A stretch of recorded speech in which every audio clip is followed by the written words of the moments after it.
I'd like to open the meeting of the San Bernardino Unified School District Board of Education for October the 10th, 2016. Mr. Matsuoka, would you please lead us in the Pledge of Allegiance? Would you please rise? Ready, begin. I pledge allegiance to the flag of the United States of America and to the republic for which it stands, one nation, under God, indivisible, with liberty and justice for all.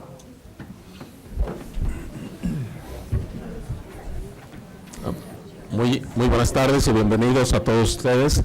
Tenemos a los aparatos para interpretación en español aquí por estas puertas dobles donde está el reloj. Si gustan, ahí los podemos asistir. Muchas gracias. We also have headsets for the hearing impaired. Please indicate if you need a headset. We will move on to the superintendent's report. Mr. Matsuoka. We have an ASB representative, Lauren Young, who is here to present a student board report. He's from Dos Pueblos High School. Lauren, where are you? Looking for you. Why don't you go ahead and step up to the microphone? And he's going to give a report on all of our secondary high schools. So welcome, Lauren. Thank you for having me. Good evening, board members, President, Mr. Paz, Dr. Paz.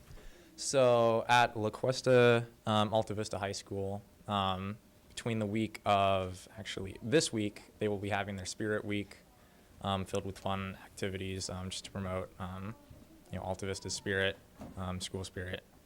They finished selling Access books to raise money for grad night. They will also be having a pumpkin carving contest next week from October 24th to October 28th. And they will be delivering Halloween treats to students on Friday, October 28th. At San Marcos High School, Saturday, October 15th, the Santa Barbara Symphony will be performing Beethoven Symphony number 9 in the Granada Theater at 8. The SM vocal department will actually be one of the featured choruses to perform along with UCSB and Westmont during that. Cool. Their fall play, You Can't Take It With You, which is won Pulitzer Prizes and won the Academy Award for Best Picture, will be playing at San Marcos the first week of November. Tickets there will cost between $6 and $12, depending on whether you're a student or an adult. On November 10th, they will be having a Veterans Day ceremony in their auditorium. It will be a volunteer school assembly featuring their full color guard ceremony to honor our veterans. And will also feature a talk by Congressional Medal of Honor recipient Sammy Davis. And finally, they're continuing their senior fundraising until November 14th, continuing to sell Access cards until October 21st. And during the first 2 weeks of November, they will be selling tree wreaths and poinsettias so that they can fund all of their senior activities, such as lowering the costs of cap and gowns, prom tickets, grad night tickets, etc. Then Santa Barbara High School, their first pep rally will be on October 17th, while their homecoming game will be on October 14th, followed by the homecoming dance the next day. They will also be having a community service fair at lunch in their quad October 28th. And their fall play, Young Frankenstein, will begin playing Friday, November 14th. Finally, Dos Pueblos High School, we will be having our social awareness commissioners and leadership will be hosting a Red Ribbon Week next week 2 weeks. From October 24th to October 28th, with activities just to promote, bullying awareness and breast cancer awareness all through this month.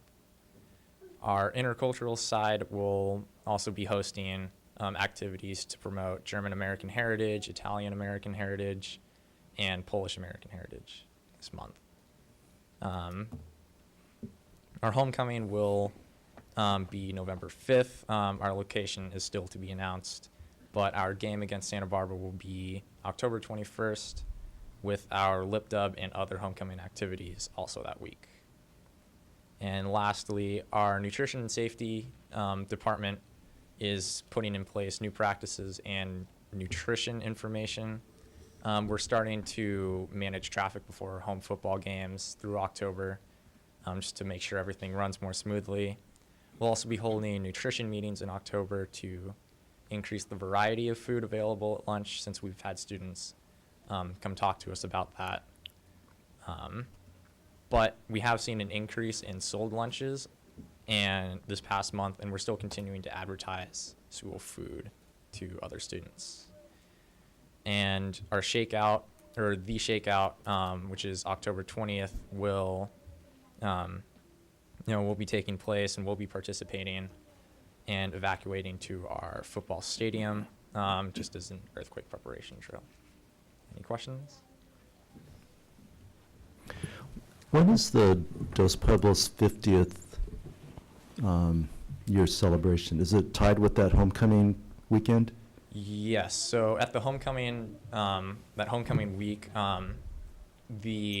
in the Thursday, Friday, and Saturday, we will all be having activities. Thursday will be a lunch or evening dinner for past homecoming or past students of Dos Pueblos.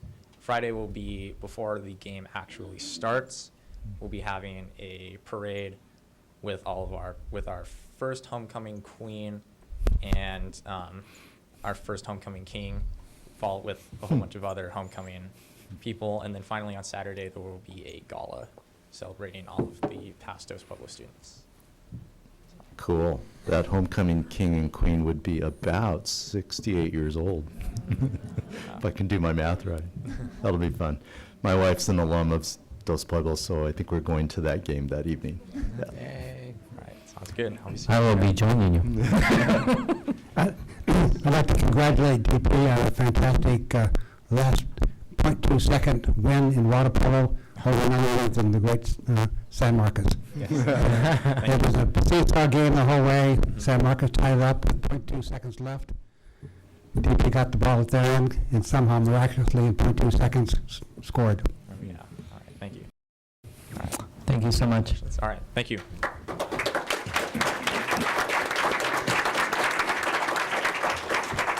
Anything else? Board and committee, I'll just share a couple other comments. I've been scheduling special education, I call them listening meetings. I've let the board know that those are in motion.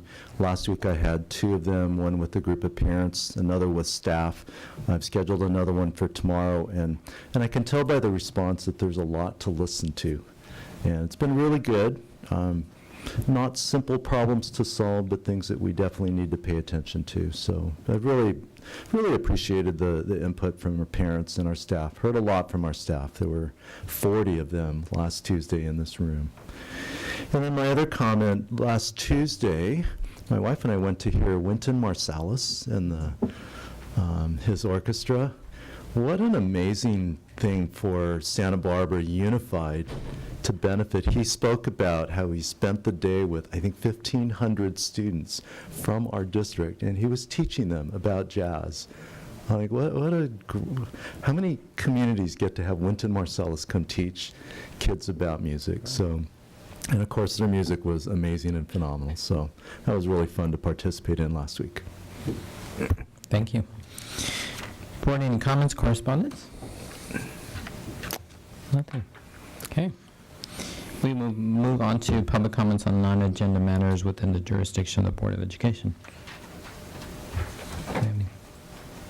No, there are none. Okay. We will move on to item D, acceptance of donations for October 10th, 2016. Move to accept with gratitude. Do I have a second? I'll second it. Motion made by Ms. Parker, seconded by Ms. Idelson. All those in favor, please say aye. Aye. We move on to the consent agenda, item E. I believe we're going to pull pull item number 4, approval minutes for September 27th, 2016. Correct. We need to get a correct set of the minutes, so we'll put that into the next board meeting agenda. Okay. Someone want to make the motion for the approval of the consent items minus item number 4? So moved. I'll second it. Discussion? Yes. Item number 11, I'm not going to pull it, but there is one purchase order that I think is more administrative than board, but there's a $20,600 item for Edleo. And 2 years ago, we approved, because of the communication plan, a complete revise of all the school websites, which has turned out great. I mean, the template for all the schools is really, really good. So this is we signed a 1-year subscription. Evidently, we renewed it a year ago, and we're now going into the 3rd year. And my only concern, and I would hope somebody will look into this, is that 2 of our schools, elementary schools, use it like it should be used for the most part. 4 of them use a segment of it that I think transfers the schedule calendar onto the front page of the website. 4 of our schools don't use it at all, and it's a $20,000 item. I understand Parent Square is now the tool for communication to parents, I think, at every school, and I think that's great too. But my only concern is if we have 4 schools that aren't using it and 4 that are using it barely, is it something that administration staff can look into and make a determination? Should we pay the $20,600 or reduce it, or just where we should go with it? But I think it's something that should be looked into for the future, and it is $20,000. Okay. Thank you, Yeah. Mr. Herron. Great comment. So we have a motion made by Ms. Parker, I believe, and seconded by Ms. Idelson. All those in favor, please say aye. Aye. That moves us to item number F, public hearing on Resolution 2016-17-15 regarding the sufficiency of instructional materials for secondary schools. So I'd like to close our regular session, open our public hearing, and we will attend to item number 1, public hearing, again, on Resolution 2016-17-15. Mr. Matsuoka. So this is a routine resolution citing that all of our instructional materials are sufficient for our students in classrooms. Any questions, board? No questions. We can move on to item number 2, public hearing and resolution number 2016-17-16 regarding the sufficiency of instructional materials for elementary schools on a traditional calendar. Again, another resolution. This is for elementary schools on traditional calendars, and this states that we have supplied all instructional materials needed. Any questions, comments, board?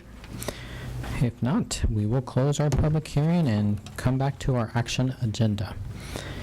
And we will attend to item number 1, approval of resolution number 2016-17-15 regarding the sufficiency of instructional materials for secondary schools. Board, any questions, comments?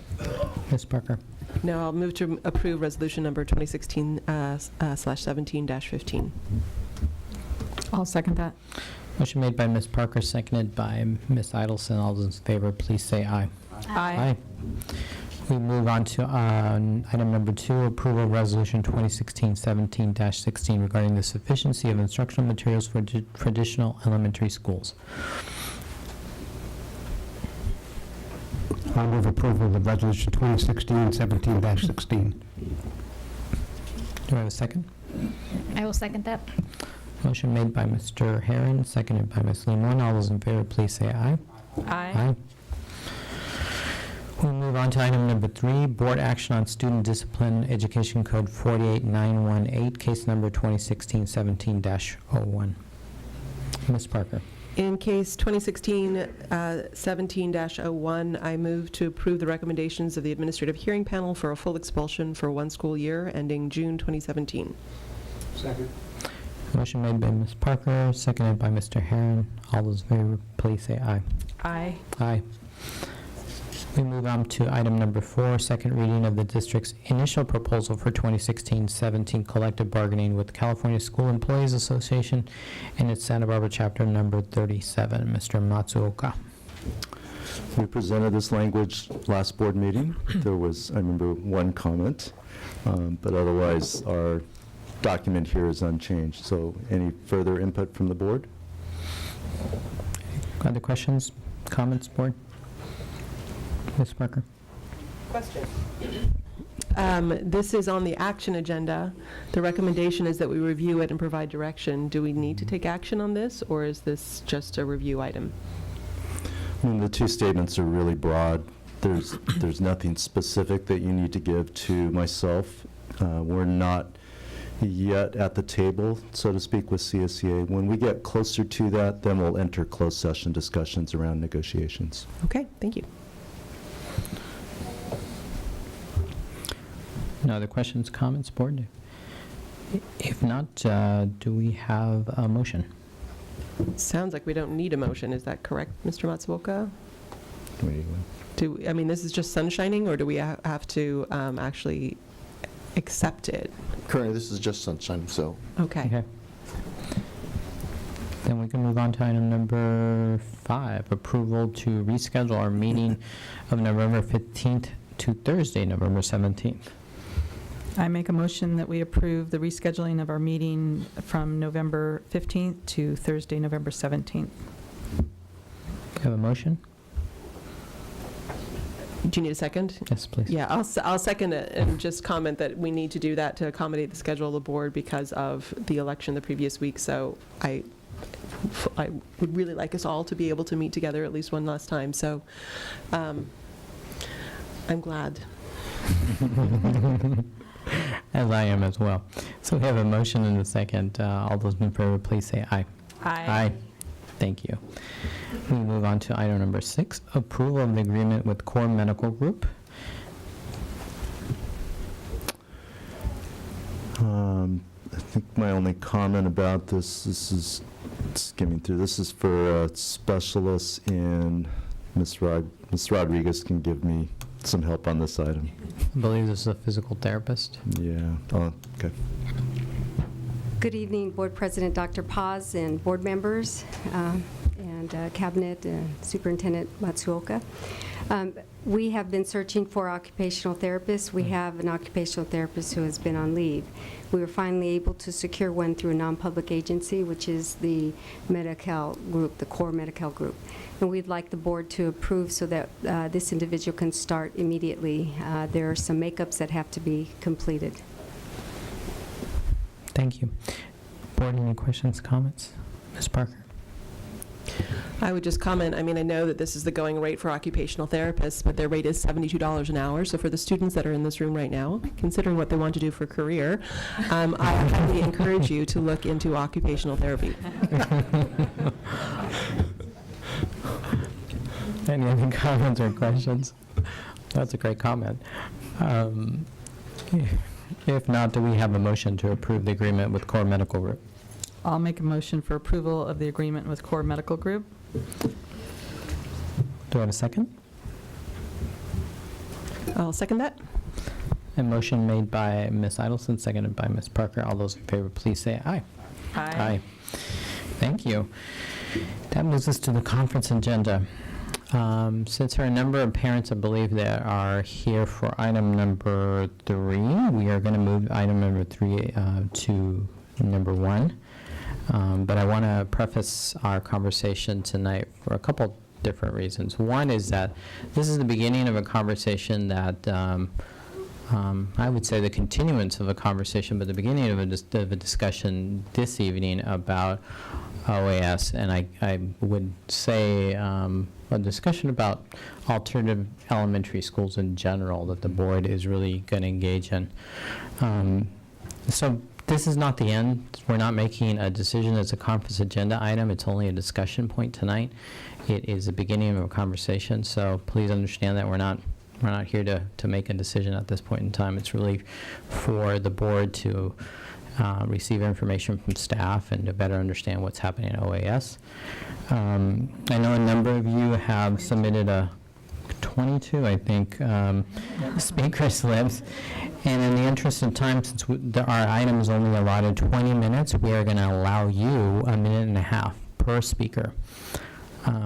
If you look at your speaker slips, usually you're allotted 3 minutes. But in circumstances like this, when we have a lot of speakers, the board president has a discretion of minimizing your time in the interest of everyone's time. So what will happen is we'll present a little bit of information, just a summary of what we're talking tonight. I'll let Mr. Matsuoka do that. And then we're going to take public comment, and then we'll finish. Okay. So I've asked Mitch Torina to assemble just some brief talking points, and then there is some data in the narrative part. So we'll have Mr. Torina present, and then we'll hear public comments. Thank you. Thank you, Mr. Matsuoka. So this is a discussion in regards to the current status of open alternative school. Earlier this year, we were projecting our enrollment for open alternative. We did notice that there was a decline, significant decline in enrollment this year. Because of that decline, we actually had to release 2 of the teachers who were projected to be there. With that decline and with that movement of teachers, we started to really look at currently what the status of open alternative school was. We actually did have Ms. Colleen Million, who was the principal for the last 2 years, give us notice fairly late in the summer in regards to her resignation and moving on to a different school. So that brought us to the point of looking at the administrative support for OAS, and again, it provided us another lens to look at how we are viewing OAS and its current status. There was actually a panel from OAS to do some interviews. There was 2 candidates that were moved further on to the second stage of interviewing, who they interviewed with Mr. Matsuoka and Dr. Ramirez. It was at that point that there was another discussion on how we were going to support open alternative school in the administrative piece. And the decision at that point was to hold off on doing a specific administrative support and provide interim status with one of our current district employees who was a former assistant principal, Roxana Stern. She's been there since the beginning of the school year, or since about 4 or 5 weeks, about a week or 2 after the school year started. And we just did another transition of having the administrative team of Localina, that's David Ortiz and his team, to take over the day-to-day support structure for admin at the OAS campus.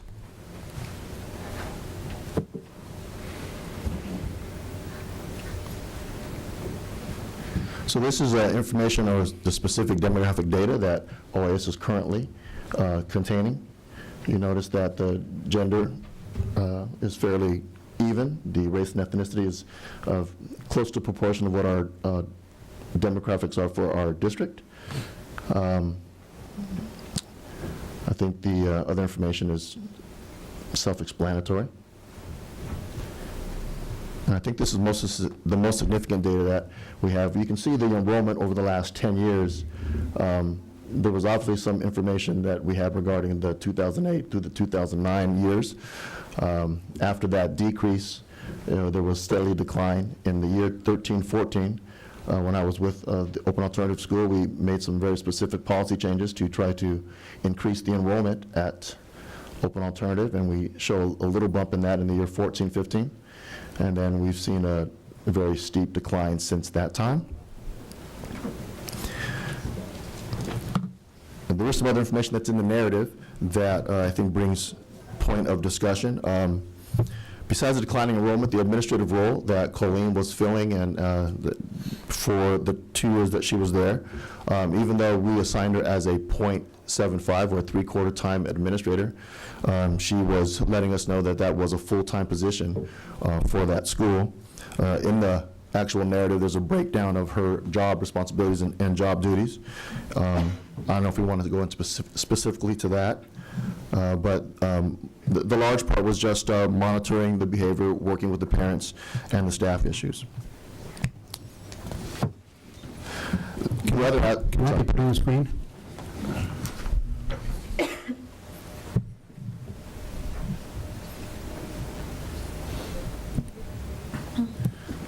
So this was directly from Ms. Million, as we did a kind of an over-the-phone exit interview. She was already started at the Lompoc Unified assignment that she received, and so she and I had a conversation in regards to where she saw the distribution of her work at OAS.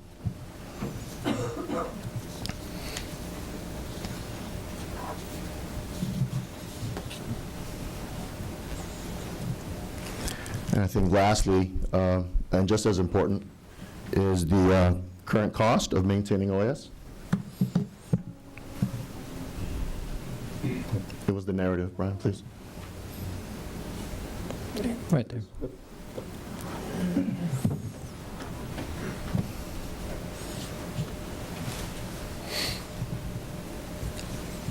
So this is just the actual salaries for those positions. It doesn't include some of the other factors in regards to the cost of running a school. And just to be clear, there are currently 88 students enrolled at the OAS campus. Do we know offhand how many of those 88 are outside our district? No, but we can get that information. 'Cause we made a big effort a couple years ago to do that. Yes, Be curious to know if that was successful. that will be information we can bring back, Mr. Hearn.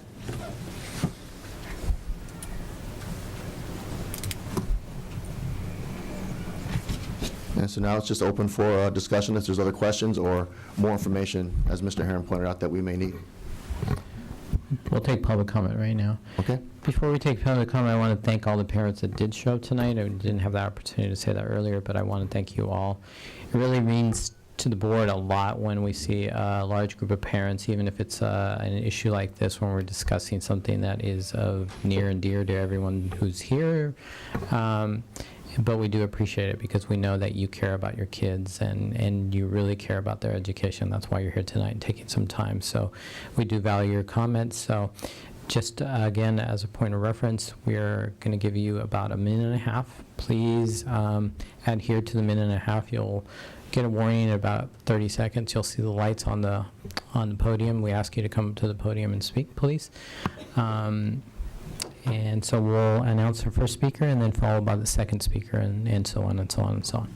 Are you closing Closing. more public comment? Yeah. You might want to say that. Yeah, we're also closing public comment, so if you didn't have your speaker slip by now, we have 22. And I will read 3 names so that you know you're coming, your order. First, we'll have Ashley Miller, and please excuse me if I mispronounce anybody's name. And then followed by Cherie Ray, and followed by Marianne Caston.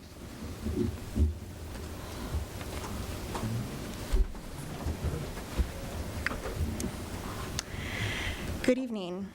My name is Ashley Miller. I am the mother of 4 children, 2 who attend OAS. First, I want to say that my husband and I are both of the opinion that having our children in public school rather than private school is something that we value. We value this so much, we spent 2 years with our oldest children at our local district school, and we both volunteered each week so that we could show our support for the school and its teachers. You asked if these students and families can be equally and/or better served in a traditional school setting, and I can tell you from experience, that particular traditional school setting did not meet my children's needs. As we searched for another option, we were thrilled to see a school available to us in Santa Barbara that would fit our children well. This is our 3rd year at OAS. This school does not just meet my children's academic needs, but the needs of the whole child. My husband and I were immediately impressed by how the school placed such a huge emphasis on social skills and building character in their students. This wasn't just a value they seconds. advertised. We saw it fleshed out in a quick 30-minute tour over and over again in each and every classroom we visited. Now, after having my children attend that school, both of whom have special needs, and one who has an IEP, I have watched the school care for my children holistically while also meeting their individual needs. OAS places a huge value in its teachers knowing each and every student well and caring for them individually. Thank you. Thank you.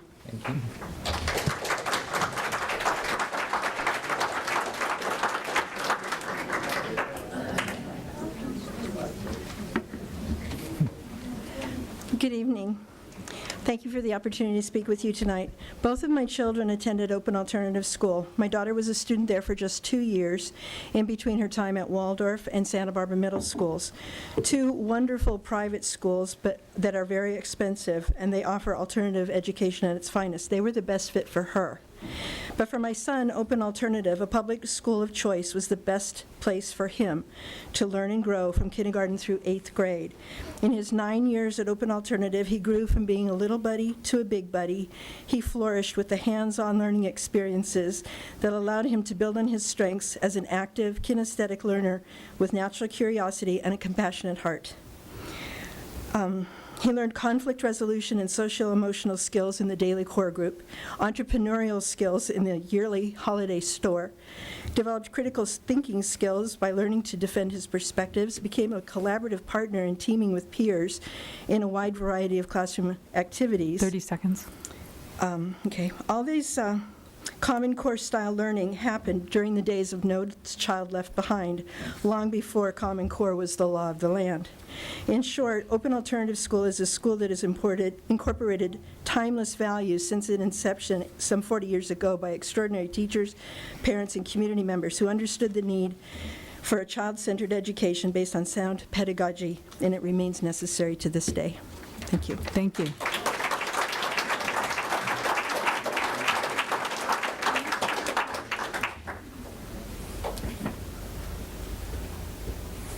And Marianne will be followed by Dan Tello, excuse me, and Deborah Pentran, and Francisca Gershwin. So good evening. My name is Marianne Caston. I'm the chair of the Education Department at Antioch, and I've been working with OAS for the last 4 years, I believe, as a partner in our teacher education program. So we've placed our student teachers over there specifically because that school takes care of the whole child. And we want we want a school that models that kind of education so that all of our teachers have that when they go out to work wherever they work. We believe at Antioch that the progressive model of hands-on, minds-on, critical thinking, student empowerment, all of those other people have probably been speaking about it. I'm sorry, I was very fast to get here. What OAS represents is a very powerful model of school. 30 seconds. And we want our teachers to learn how to do that. So that's why we have a partnership there. And I think if we could strengthen that partnership, put some resources towards it, I think we could actually make a school that will encourage many parents to place their children there. Thank you.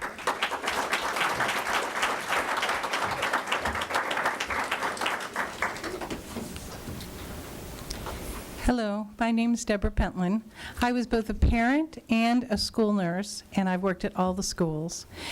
I have 3 children. They went to the Washington Gate program, and I pulled my second, and my third started at Open Alternative because I was not pleased that there was a whole child approach. Since I've worked in the district for 21 years, when I went to Open Alternative, every day I went, I was more intrigued with the level of both intellectual and social growth. They always placed 1 to 3 in the testing, even though they didn't focus on test. But what happened too, the history, because I know a lot of people weren't here then, is Open Alternative was like they left the mothership. If you look at when the enrollment decreased, teachers were forced to Open Alternative. Principals weren't given full time. Attendance things changed. Open Alternative isn't dying, it's been murdered. And I think we need to really work together to say what works here. I was just at Montecito Union. They have this program out of Harvard. Open Alternative does 80% of it. If we need to put a name on it, fine, but we already do it. And I saw parents who sue the district year after year at their home schools of Roosevelt, and they'd come to Open Alternative, they say, oh my God, this is wonderful. They were happy and their children were taken care of. We need Open Alternative. We need to do the focus groups like you're doing in special ed and say what works and how can we build this part of our collaborative, our many schools. Thank you. Thank you.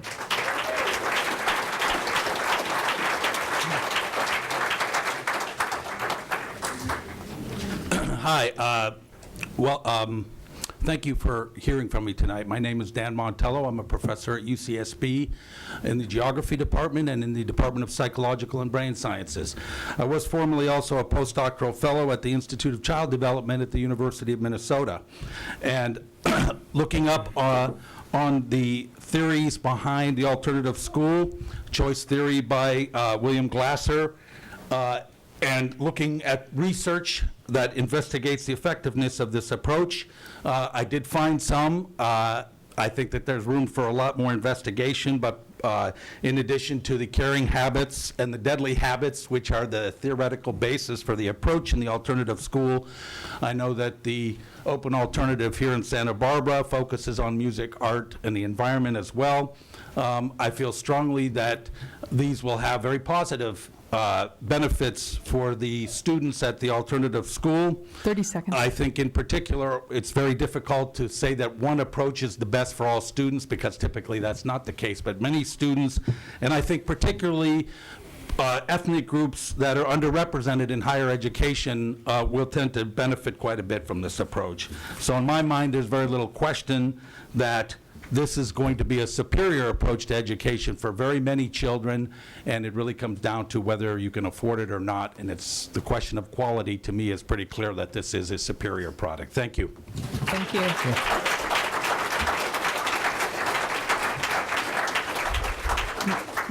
Next, we have Francisca Gershwin, followed by Ayana Powell, and then followed by Jennifer Son.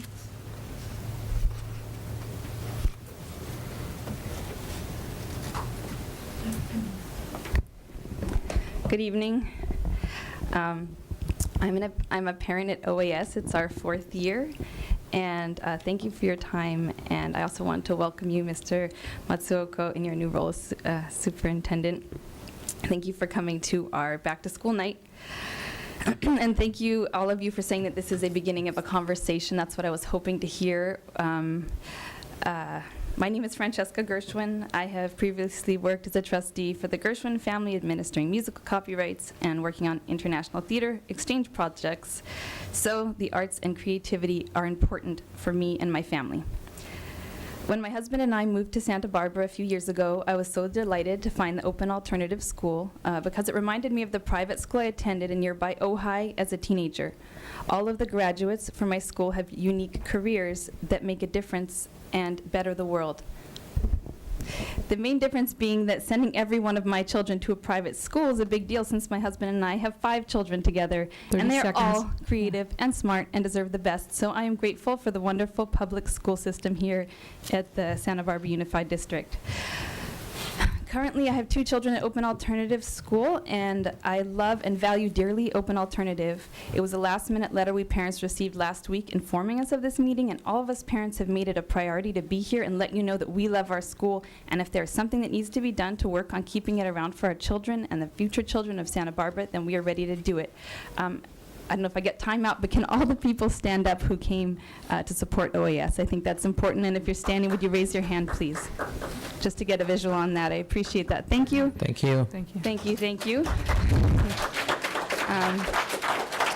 Thank you. Your time is up. Okay, well then I'll just say thank you very much for your time, and good night.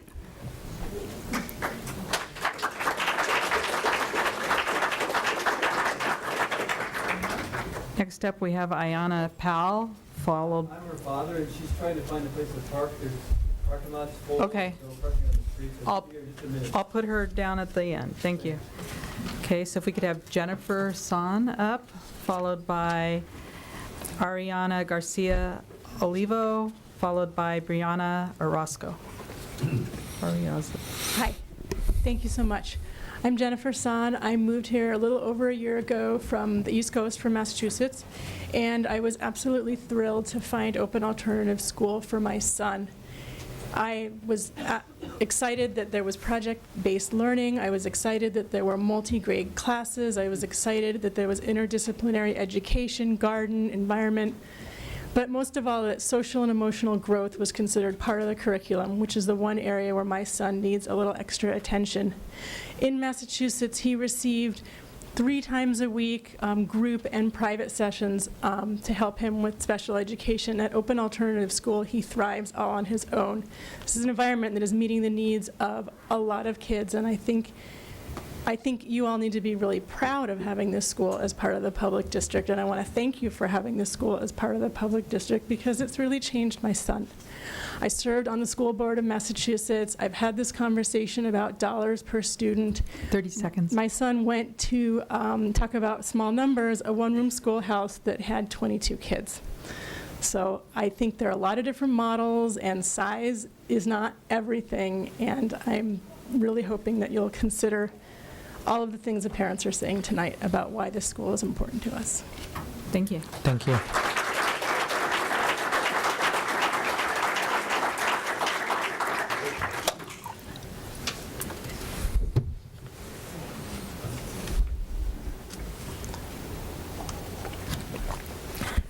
Hello, my name is Ariana Garcia, and I currently have 2 children at Open Alternative. And I just want to say that I'm here speaking on their behalf. They love OES. Every morning they wake up at 6:30 in the morning, getting ready to school. And in the past, they were at a different school through the district, and it was so hard for one of them to, go to school. He would say he was sick every day. He had a fever, and it was just so hard for me. And I always wondered what was going on, And then for my second child, who is now in kinder, last year he did a program at a Catholic school, which is a private school. And it was the same thing with him. He was always sick. He didn't want to go to school. And now he's so happy to wake up every morning, and he's so ready to go to school. And I just seen the difference that it's made in my children's lives. And I just want to tell you that Open Alternative School is such a great school for my children. And I'm pretty sure that it happens to 30 seconds. Most of the children that go to OES, every time they go to school, everybody greets them. Everybody knows them by their name. And they're just so in love with the school. They love their teachers. They love the staff that works there. And I'm just so happy and sad at the same time that, OES is being looked at. We don't know what's going to happen because of the enrollments, but I just want to say that it's a great school. Thank you. Thank you.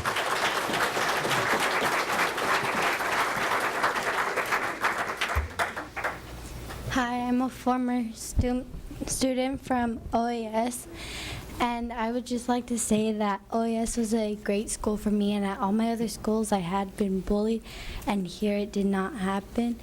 And now that I'm in junior high, I have all honors classes, and OAS just helped me a lot. And when I left, I was really excited for my brother to have that experience, and I think other kids should have that experience. And it shouldn't be based on the number of kids that are enrolled. And I would just like to say that hopefully it can stay open for more years because other students could have that opportunity.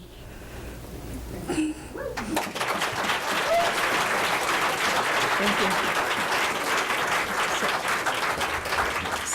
So next up, if we could have Bill Palmonzo. Thank you. Isaac, followed by Isaac Hernandez, followed by Dory Powell. Hi, my name is Bill Palmisano. I have 2 children that went through the Open Alternative School. They're adults now.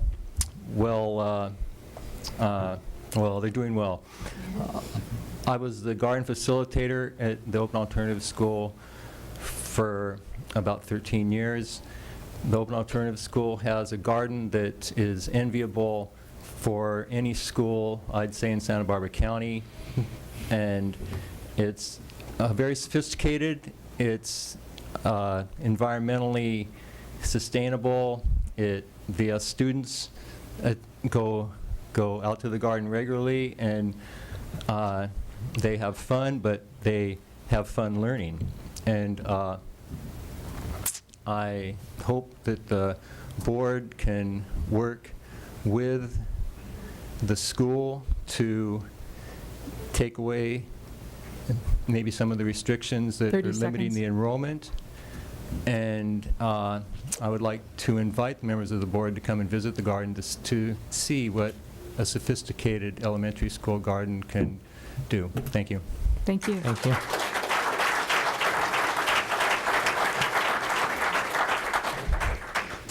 Good evening, and thank you for this opportunity to speak, members of the board, and for your service.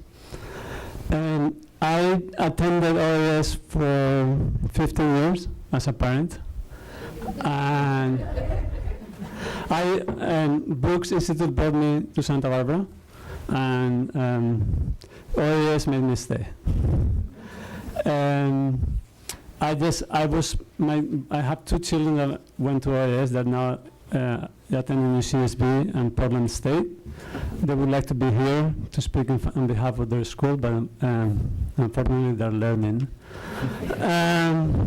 But all I want to say is that I was there when the enrollment started to go down, and it was part of a misunderstanding of open alternative school, and the teachers being dictated to go to teach at this school instead of being there by choice. And there was so many things that happened with board members before you 30 seconds. and that has affected the enrollment. And I think you're smart people and you can work things to make the enrollment go back up, and just listen to the teachers, listen to the parents, and make it work out. Because OAS is an institution. It would be very sad for it to die like Brooks Institute did. Thank you. Thank you.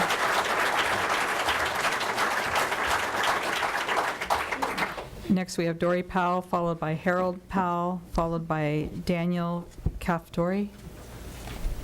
Hi, my name is Dory Powell, and I am an alum, parent alum. I had two children that went to OAS. One is a math major at Reed College, and one graduated from Berkeley with honors.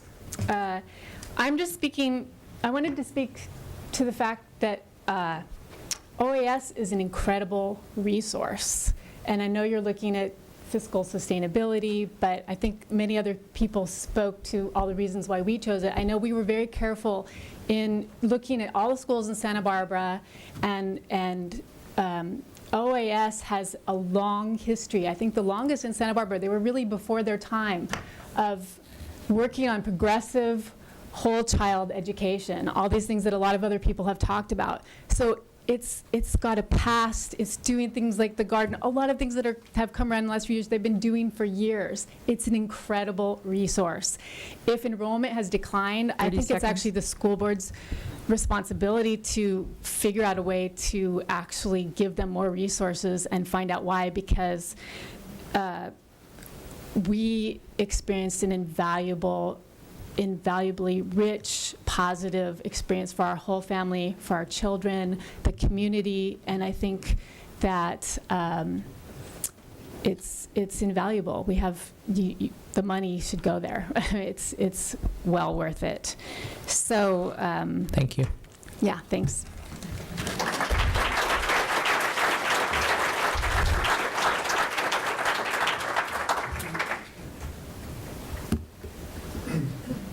I wanted to come up with her, but she said she wanted to do it on her own. I'm Harold Powell. I have two children who went to OAS. Like Isak, I was a student at OAS myself. I grew as a person by participating in the school.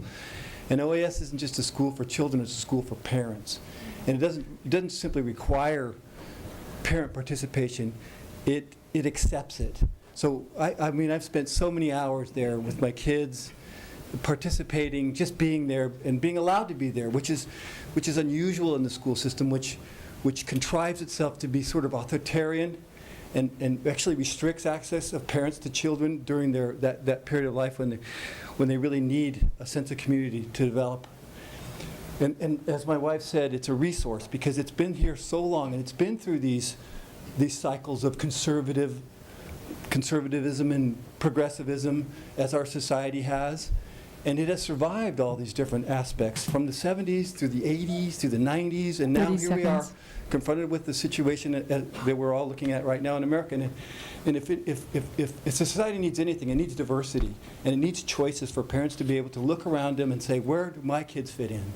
And OAS offers an incredible opportunity and an incredible place for parents who have that special kid that needs that special place. And it would be a terrible injustice to children to take it away. It's absolutely a wonderful asset to Thank the you. city of Santa Barbara.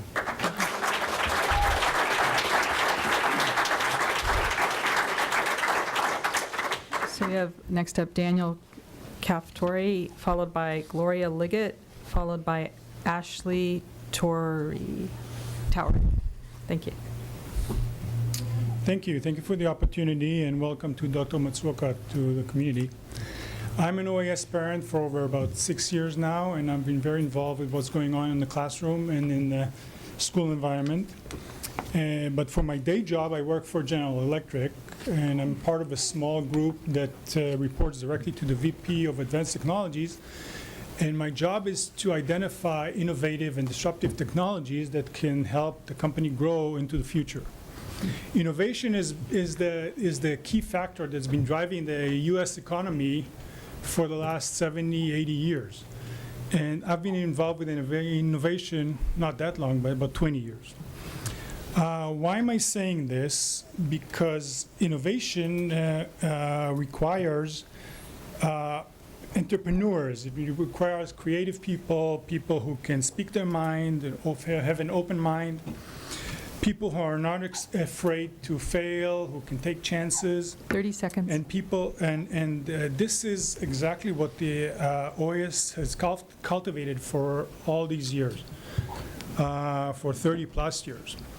And for OAS kids, this is a way of life. So I know OAS has challenges, but I think that the school and the board and the district have to work together to resolve these issues and address the challenges so that we can have the school cultivate more students for the future. Thank you. Thank you.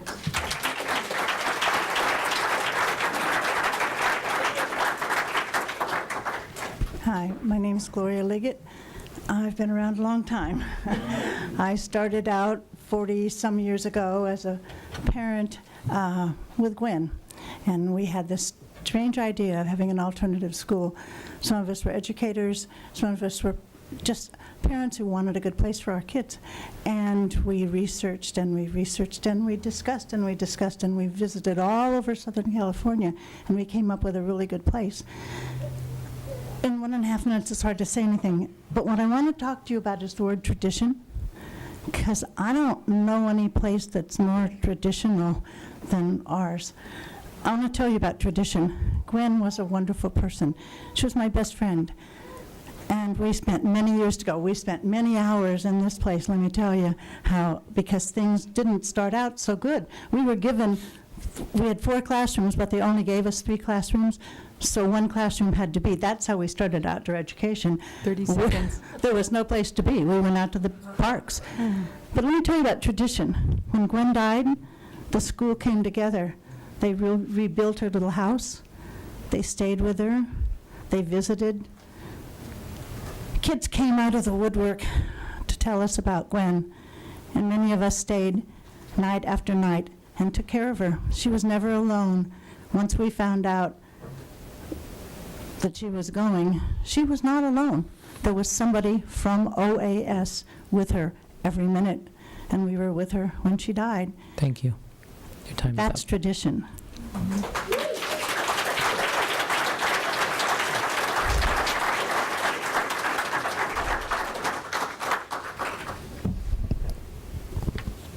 Hi, Hi, thank you for having me. My name is Ashley Tyree, and I have a daughter who's in kindergarten at OAS.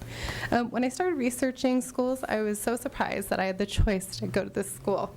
It's an alternate public school. I was further delighted that the school had a large organic garden, and that they encouraged parents and grandparents to come and be a part of the learning process. I love the culture of OAS, and at OAS, they reinforce the idea of a global citizen. And they are concerned with the social and interpersonal skills of the children as well as their academic skills. I appreciate that they encourage restorative justice as part of the curriculum, and they have students work out their problems by looking each other in the eye and using their words to discuss their feelings and their emotions. And this helps to create a character at a very young age. I love that each day they have a core group where they share appreciations for each other, and they are allowed to go into the other classrooms to share these appreciations. I love that each child has a voice. At OAS, they understand that children learn through play and expand their minds through art and through music. And overall, I love that this school feels like a family, that they say it takes a village to 20 raise a seconds. child. And it feels like OAS is more than just a school. This school is a gem, and I was so fortunate to have found it, and I would have a hard time finding any other school where my daughter was better served socially or academically. Thank you. Thank you. Thank you.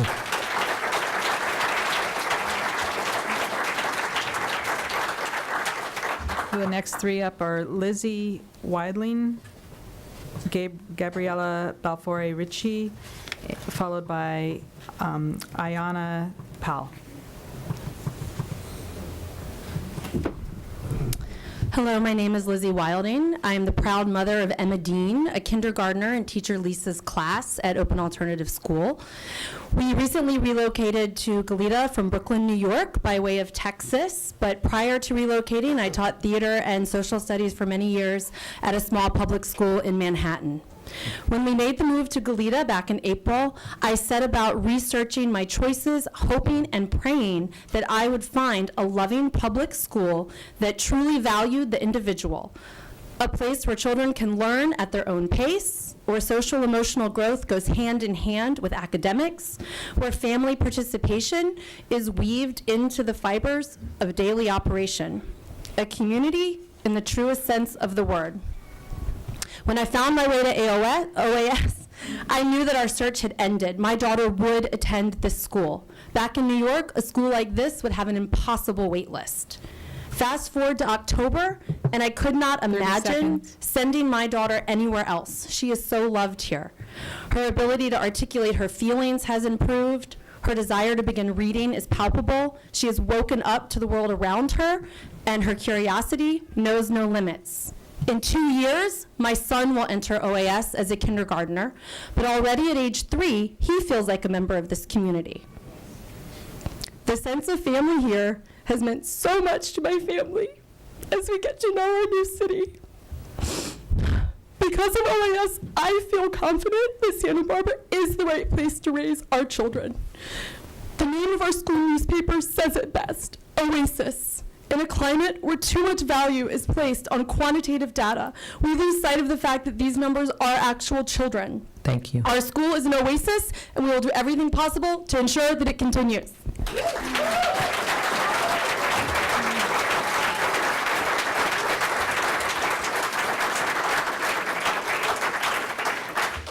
If we could next have Gabriella Balfour Ritchie, followed by Ayana Powell, followed by Zinka Benetton Rzinknik. Good evening, board. My husband and I are both Santa Barbara natives. I went to Dos Pueblos like he did. I graduated from UCSB in business econ. Our oldest, who was 5, we had chosen private school for him. We did not want to send him to public school. We wanted a progressive alternative school for him. It wasn't till the last week of his preschool that someone told us about OAS. There was really nothing out there to tell us about the school. So we toured it, and we left the school with our packets, and my husband and I looked at each other, and he said, I think I love this place. And I said, I think I do too. So I filled out my packet and came back 2 hours later. My My little Sebastian loves this school. He tells me about Ezekiel, who's in 6th grade and is his friend, and he tells me about Sam, who plays Pokemon with him. 30 seconds. He knows the children in the school. He knows the teachers by their names. He's a 5-year-old. I don't remember the 6th graders when I was a kindergartner. And I just don't, 35 days into school, my son comes home and he tells me, "Mom, I have a concern with you. You have not been listening to me." I don't think my child could get this at any other school. Thank you.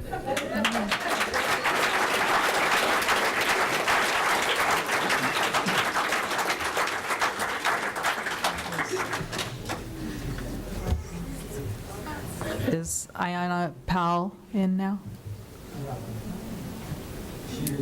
She didn't make it. Okay. Say, Zinka Benetton? Okay, thank you.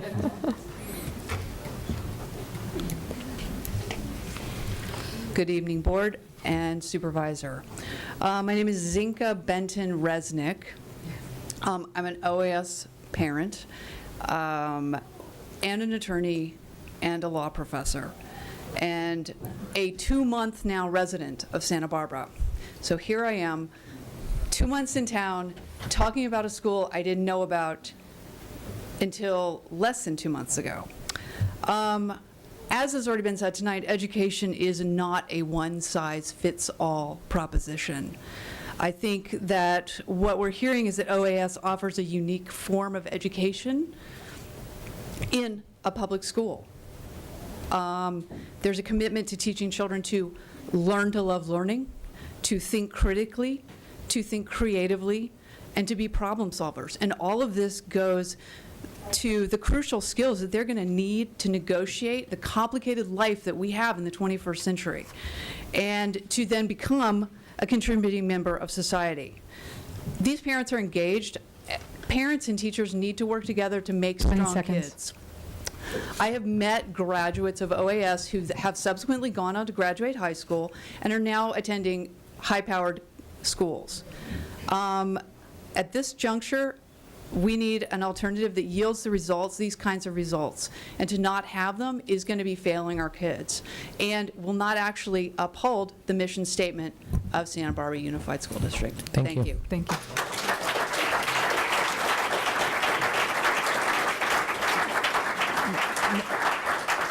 Next, we have Desiree Hernandez, followed by S. Crystal McCauley.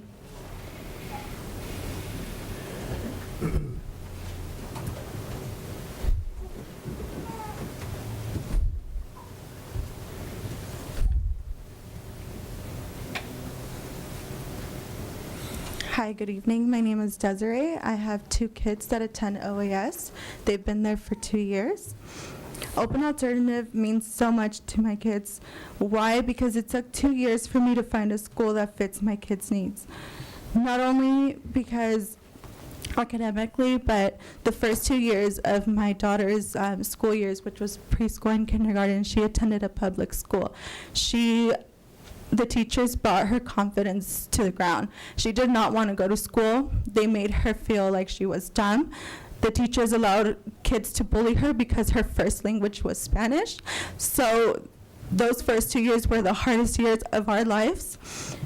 Since she attended OAS, her confidence is to the top because the teachers have helped me. They motivate my kids to go to school every day.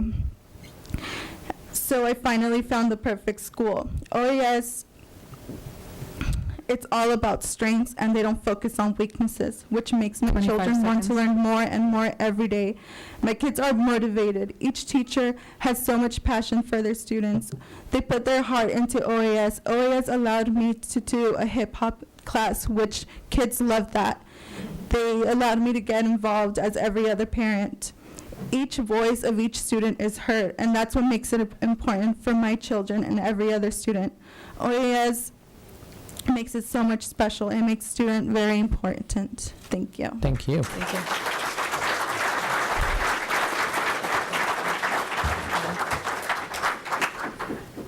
Hi, good evening. Wow, what a privilege to stand here and tell you about OAS. And Bob, how has nobody said anything about Bob? I was commuting. I am a single parent. I'm a single parent by choice. Hi, my name is S. Crystal McCauley. And I was commuting from Newbury Park as a pregnant woman and with a child and with a toddler. And as I got closer to kindergarten, I knew I had to relocate up here. I work at UCSB and I have for 16 years. And when I found OAS, I'm looking through all the schools and where can I relocate and what can I do? OAS was it. I had to stop looking because this is the perfect school. This is where my son Finn, who's back there, needs to be, because he is an amazing person who needs to be in a place that is supporting his emotional development and his social development. He's brilliant. He's going to be successful as a student anywhere, but he needs this whole thing where his creativity is inspired and nurtured, and his interacting with other kids, and he plays with kids who are in the a few years ahead 30 of him. seconds. Thank you. A few years who are below him. It's just wonderful to watch him grow. He just grows and he thrives. He doesn't want to leave Bob. I come pick him up at 5:30 and he doesn't want to leave school because he just loves being at OAS so much. This is such a gem in our school district. And with this whole one-size-does-not-fit-all type of environment, I really hope that I'm going to see our school district and our board right here put your weight behind it and say, yes, OAS. Thank you.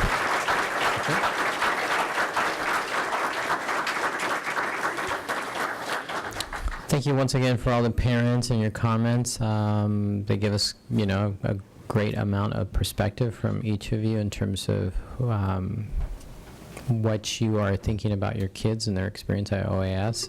It's great to see lots of different people come up and speak from their heart. Great to see my former neighbor come up and speak, Dan. So we thank you. Now it's time for the board to ask some questions. Ms. Parker. I know that this is just a start of a conversation. I'll just say two things. One is that I absolutely agree with the whole message that one size does not fit all. We have lots of alternative programs in our district at all different levels. My kids took advantage of them. I want your kids to be able to take advantage of what works for you. I know that 80 odd seems a lot smaller than 150 or 200, but 80 odd is still a lot of people, right? And if there is that need in this community, I'm confident that with our district staff and with your thinking that there's a way that we can move forward with it so that you have this option. I hope that you will be open-minded about that, and I hope you'll be creative thinkers about it, because it may need to look different.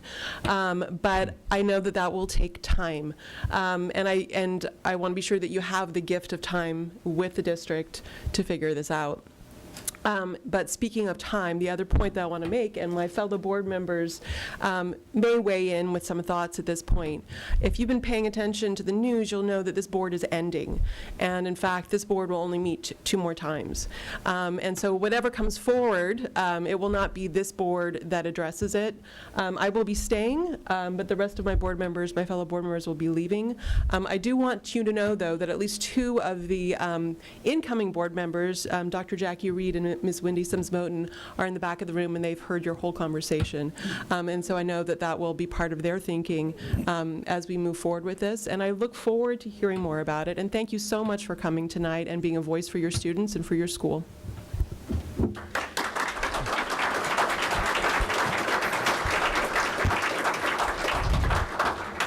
Mr. Hare.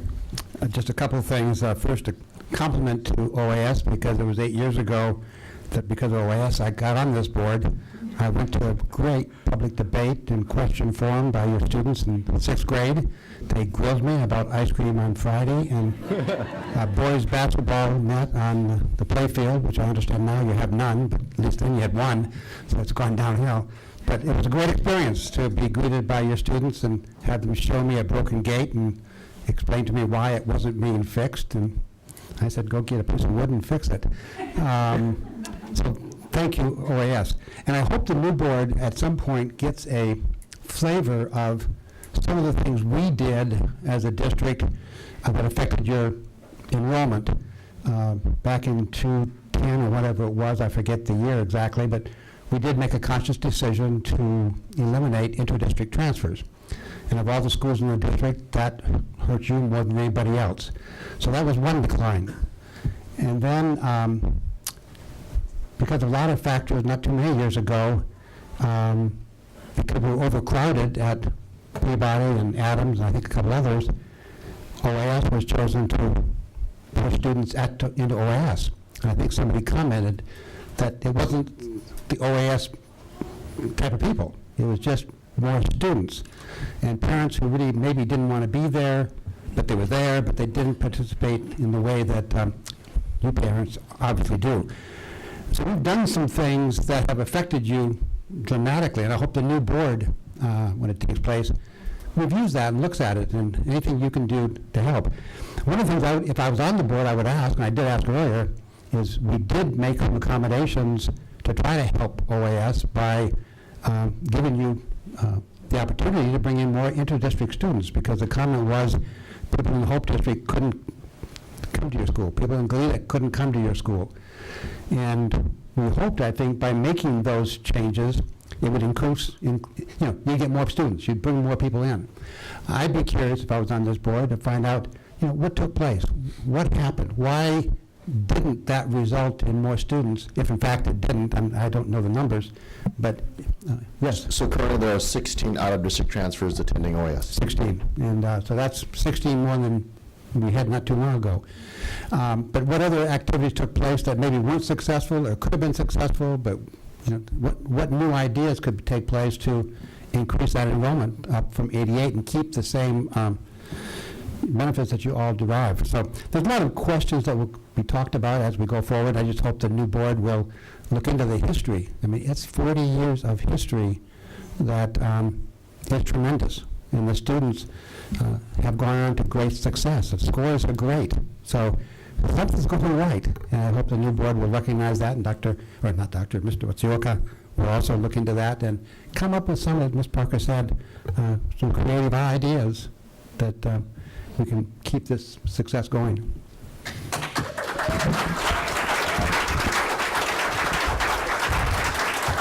One more thing.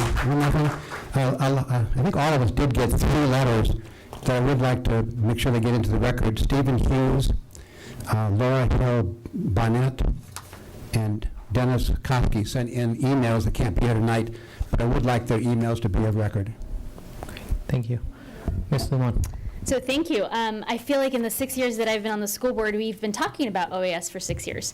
And I also, actually the first thing I think of when I think of OAS is the candidate forum they hosted 6 years ago.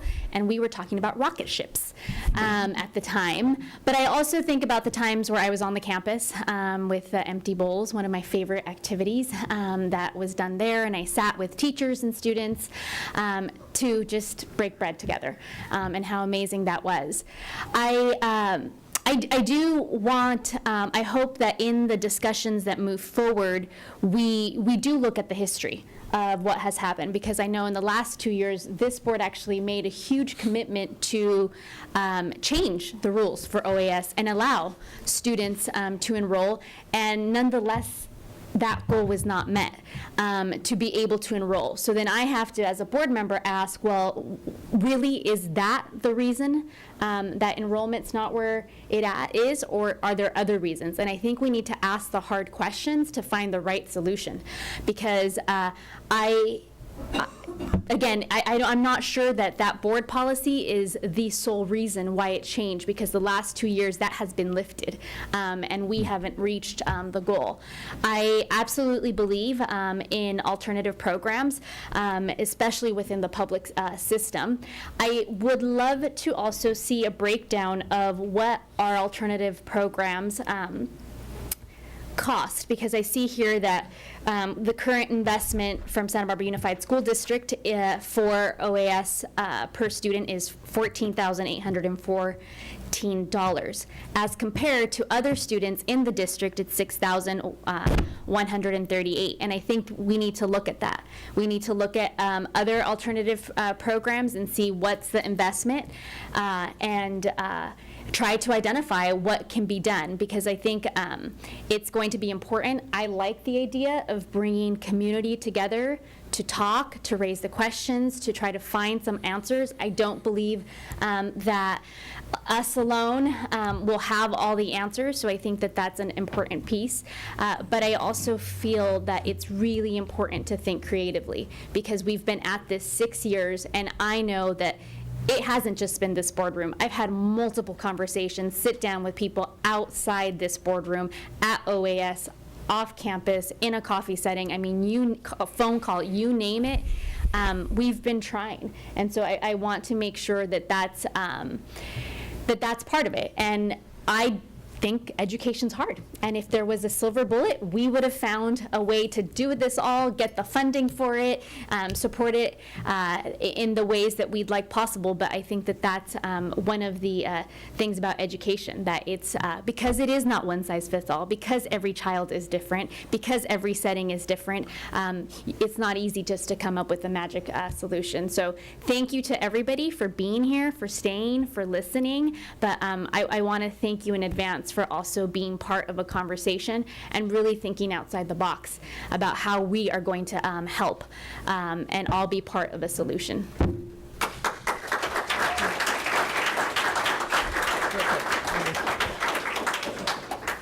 Just real briefly, because I know we're long on time, but I just had a question. So I think percentage-wise, there's a higher number of students with IEPs at this site, percentage compared to the district. Yeah, I think it's about just a little bit less than 20%, closer Right, to like where- 17 or 18. Whereas district-wide is more like 11?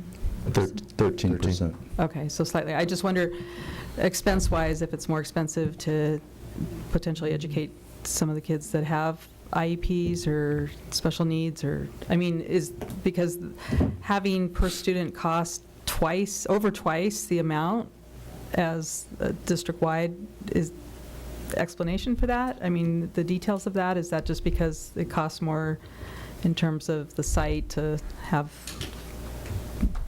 the marginal cost, I guess, of per student? Yeah, I think some of the marginal costs when you get into a smaller setting for students. Mhm. But we will look at the request of some of the other schools' programs Okay. and see what that cost effectiveness is.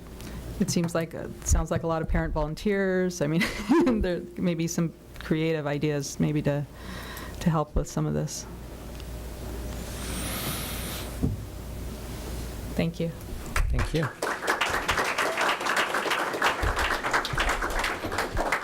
I also want to just comment that, there's a great amount of history at the school that needs to be looked at in its entirety. The other part, too, is that I think we all, as board members, recognize the importance of alternative schools. We obviously have an alternative secondary school as well.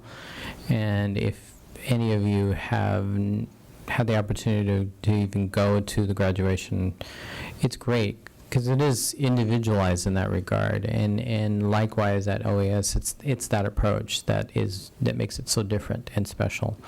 So I think we all are believers in that. We support that. It's just about looking at the whole and the entirety of our district and trying to figure out within that context how this approach fits into that wider piece. And I think that's what we're starting to have as a conversation. Obviously, as Ms. Parker has alluded, 4 of us will not be on this board after December. So that conversation will continue with the next board, but as has been noted, two board members will be, yes, 3. We keep saying 3. We're assuming that Ms. Limon will win her election. We are hoping that she'll win her election. Knock on wood. But the majority will not be here. Whether it's Ms. Limon leaving us or not leaving us, 3 of us will not be on this board, and that is the majority of the board.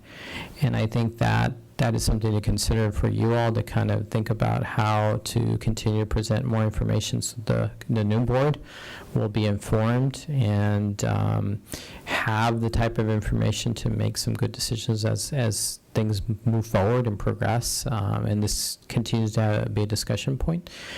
And please reach out to the administrators on our left here, and have conversations with them as well. I'm really thankful for all of you to take the opportunity to come out tonight. This is why we exist as a school board, and this is why you exist as parents and community members, to to give us information for us to consider all those pieces. This is democracy at its best, I think, in my thought. So thank you very much for coming out tonight.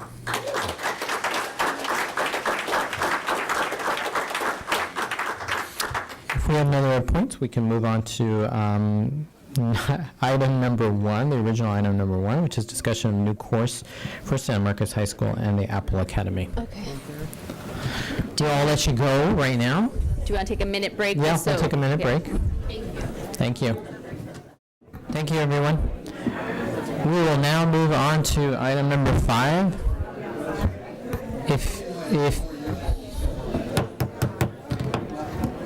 If you have a conversation, can you please take it outside? We'd like to continue with the agenda.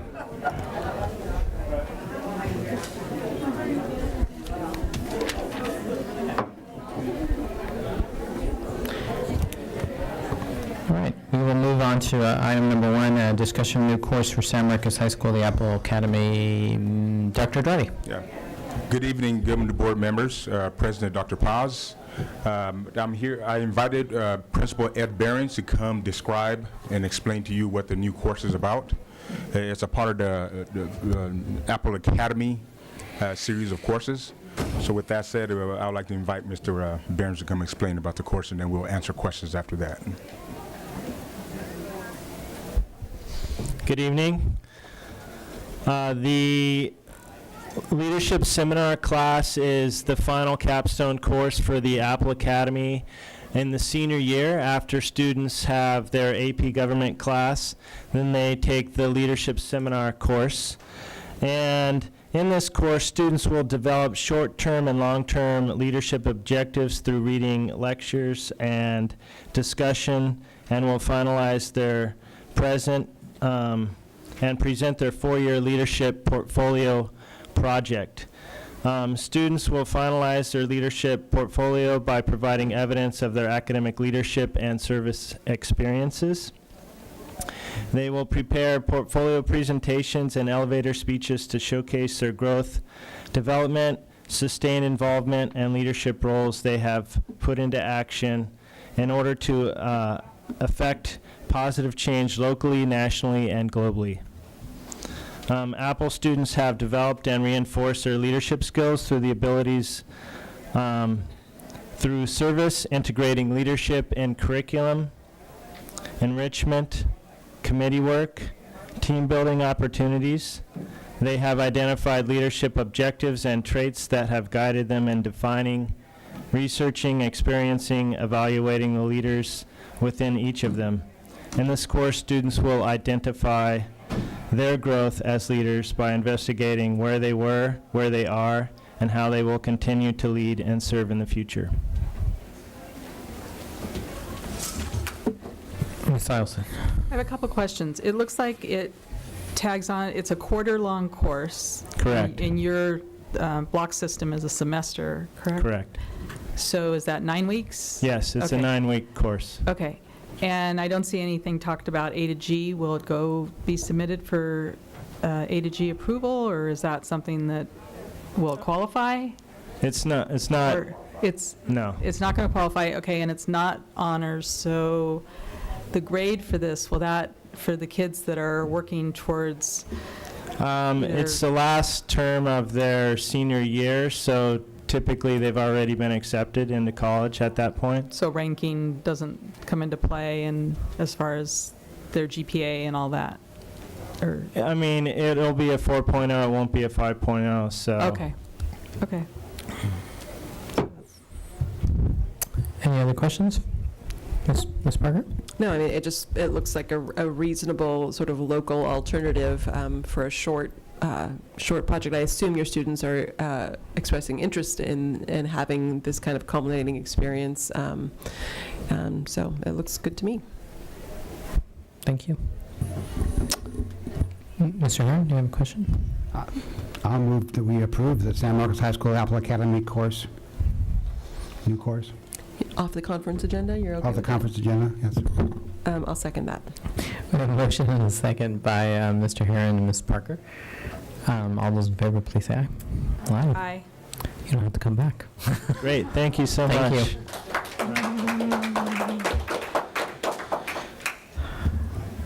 That moves us to item number 2, report on programs of choice at Adams Elementary School, Harding University Partnership School, Santa Barbara Community Academy, and Washington Elementary School. We have 4 schools, so each of you will have 10 minutes. So I think we don't have, I don't know if we have Adams right now, so we could start. Who do you want to start with? Dr. Paz, thank you for the opportunity. I wanted to just thank all of the principals for being patient with us. But I wanted, Ms. Alzina is, Dr. Alzina won't be here tonight. Okay. But we would like to start with Ms. Bingley at Harding University Partnership School. So are we going to reschedule Adams? Yes. Perfect. Thank you. Thank you, Cabinet and Board, Mr. Matsuoka. It's a pleasure to be here. Harding University Partnership School is an authorized IB World school offering the primary years program. I know we were lucky enough to have some of you here last year when we gave a tour, and Mr. Matsuoka and Dr. Ramirez have been part of our evaluation study that we're going through right now.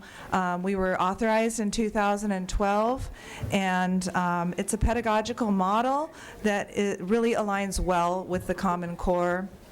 It's inquiry-based. It is internationally minded. It's collaborative in nature and teaching and learning. It's action-oriented, and it does evoke critical thinking. In addition, it really teaches to the whole child. And in listening to what everybody was saying about OAS, I was echoing a lot of what we bring to our school is a lot of what they were talking about. I had a graphic to give you, but I'm just going to go ahead and talk about the 5 pillars. The primary years program is based on concepts, which are lenses that the children look at their learning through, very similar to the gate icons. They use those conceptual lenses to look at their learning, which is through our program of inquiry, which is the knowledge concept, the knowledge pillar. We have 6 transdisciplinary themes that teachers need to write 6 units of inquiry for. So there are 36 units of inquiry that form our program of inquiry. The teachers use a planner, which is a template that walks them through the process of developing these units of inquiry. We teach themes, transdisciplinary skills, which are thinking skills and research skills, social emotional skills, communication skills. These are all built into the units of inquiry as well. There is a learner profile, so that's that social emotional piece that we really believe builds learners into internationally minded thinkers, because they are the character traits that research has shown develop people that are contributing and successful humans. So the attitudes that the children do, the things that they do, support the attributes for what they are to become in the learner profile. Action is the last pillar, and that is kind of the glue that we think makes the learning stick. And that is sort of where every unit culminates, is with some form of student-driven action. We've been very cognizant about making sure that the Common Core standards are infused into all of our units of inquiry, and every unit of inquiry has a matrix by which grade level teams have made sure that all of the Common Core standards are in those units.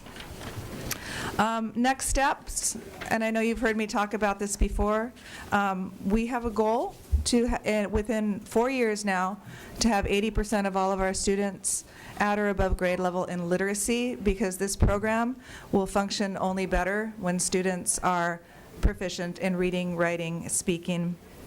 And we've begun to show an uptick in academic achievement in ELA. We had a 12% gain last year, which is moving in the right direction. We know that we really need to pick it up. We've purchased a IB-aligned leveled reading book room so that now teachers have the resources that they need to tie literacy instruction into their units of inquiry.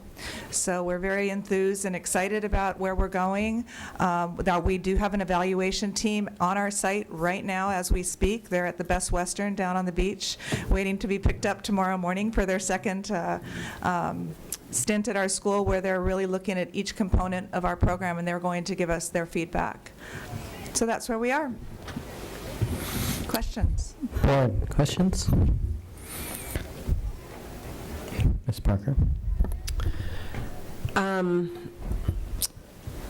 I think that, and this, maybe I'll, actually, having said that, I won't do questions right now because I'm going to be time efficient, and I will do the questions at the end of all of them, so, thank you. Okay. Thank you. Pleasure. Thank you for the opportunity. One of the things we're really working on is promoting our program, and this is a venue to do it. Thank you very much. Thank you.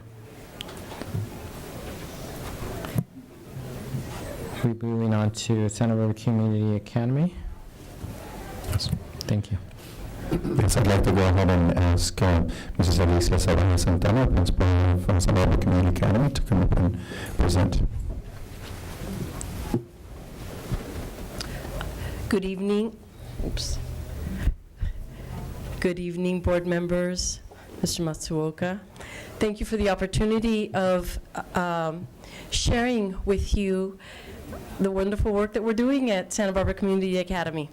So at the Santa Barbara Community Academy, we teach a philosophy of core knowledge. Core knowledge is the idea that children need strong background knowledge in order to continue to grow and build new knowledge. And so our teachers have been integrating the different disciplines, the different subject areas since the founding of the school. And the school was founded about 17 years ago. And so when Common Core came along, it was a lot of the things that we were already doing. Our students have shown great growth and progress in how they have built on that prior knowledge. The idea is that in the primary grades, the teachers expose students to basic philosophies, and then there's a spiraling of that knowledge so that students are not learning things in vacuums or separately, but that things are connected. Just a very quick example, human body. Of course, in kindergarten we learn our senses and those kinds of things. And as they progress through the grades, the children learn about the different systems, the digestive system, the respiratory system, and so on and so forth, with each detail. And so by the time they're in 6th grade, they learn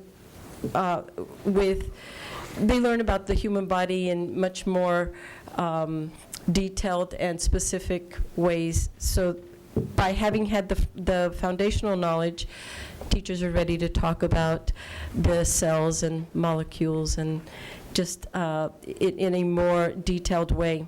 So we have worked very hard to continue developing that philosophy, and also our school, as you know, is built on the idea that parent involvement and parent engagement is critical to student achievement. And we're continuing to do that, and we've been reaching out to our community in many different ways, particularly in promoting that philosophy that also encompasses multicultural and cultural perspectives from all over the world.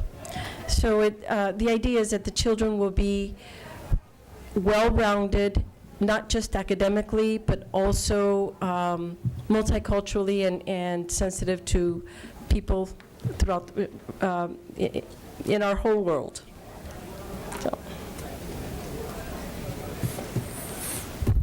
I don't know if anybody has any questions. I think we're going to wait till everyone is presented, then we'll have individual questions. Thank you. Okay, next I'd like to invite Ms. Sarah Lockridge, principal of Washington Elementary. Good evening, President Paz, school board members, Superintendent Matsuoka, and distinguished guests. I have the privilege of being the principal of Washington Elementary, home of the district's GATE Magnet program. This is a program that is open to all students in the district who qualify for GATE via testing that is done here through Harriet Whaley. Santa Barbara Unified School District tests all second graders to see if they qualify for GATE. And if they do, then they have the option of coming to a GATE visitation day to check out our site and see if it's a good fit for them. Then they enter a lottery. The lottery applies to all students in the district, including students that qualify from Washington. No preferential treatment is given to Washington students for the GATE Magnet program. The magnet consists of 4 GATE classrooms, a 3rd, 4th, 5th, and 6th, with highly qualified GATE teachers who are well-trained and go to the CAD conference, which is the California Association of Gifted and Talented Students. And they do use the icons that Ms. Blinkley referred to, as well as creating a very accelerated and stimulating and creative learning environment in which students can work with like-minded peers and really pursue project-based learning and things that are motivating and inspiring for them. So each GATE class has a self-contained group, but that does not mean that they don't have the opportunity to mix with other Wildcats and to get to know each other. So there are multiple ways in which the GATE Magnet program is enriching for the students within it, and multiple ways in which it enriches our school community as a whole. Some of those include being mixed for music, art, PE, of course recess, as well as other types of enrichment opportunities like cooking, dance, hip hop, and things that our PTO sponsors. Some of the highlights of the GATE Magnet School for me are being in the classrooms and seeing the projects. Each year, the 3rd grade does a biography night.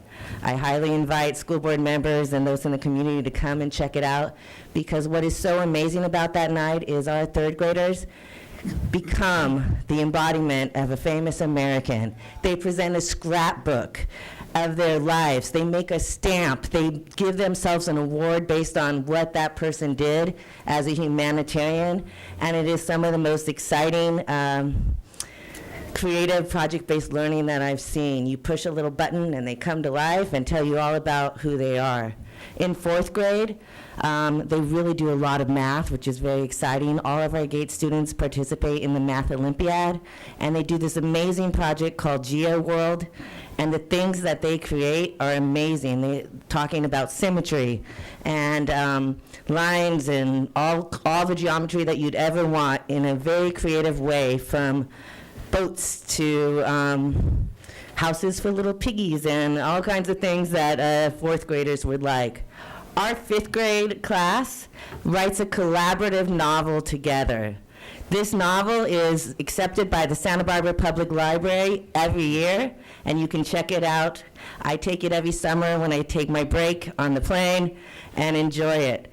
It's amazing to see them talk about plot, talk about characters. They debate, they have a contest, they vote on what the cover will be, who the characters will be, how best to incorporate dialogue, suspense, and foreshadowing. These are all elements of literature that they are learning to write. 6th grade. I think my favorite part for 6th grade is the Midsummer's Night Dream production.